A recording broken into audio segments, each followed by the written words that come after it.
আমার মতে এই দুনিয়াতে সবচেয়ে বড় দাতা আর সবচেয়ে সাহসী মানুষ হচ্ছে কন্যা সন্তানের বাবা। সারা জীবন মেয়েকে সবচেয়ে ভালোটা খেতে দেয়, সবচেয়ে ভালো জামাটা কিনে দেয়, তার সামর্থ্য থাক বা না থাক। লাখ লাখ টাকা খরচ করে মেয়েকে পড়াশোনা করায় কোনো আশা ছাড়া। জানে বিয়ে দিলেই মেয়ে পর, ছেলেদের মতো সে সংসারে কিছু দিতে পারবে না। তবুও মেয়েকে বেস্ট শিক্ষা প্রতিষ্ঠানে পড়ায়। প্রাইভেট ভার্সিটি, প্রাইভেট মেডিকেল, কোথাও মেয়ের 30% কম নেই।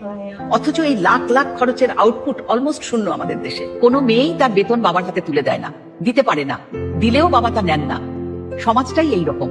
সারা জীবন এত কষ্ট করে পালা মেয়ে অনেক সময় বাবার অসুস্থতায়ও আসতে পারে না, অন্যের পারমিশনের জন্য অপেক্ষা করতে হয়। আমি বেশিরভাগ মেয়েকেই দেখি তাদের স্বপ্ন অন্যের বাড়ি যায়। ঈদের দিন, পুজোর দিন, উৎসবের দিনে এই মেয়েদের কষ্টের স্ট্যাটাস দেখতেও খুব খারাপ লাগে।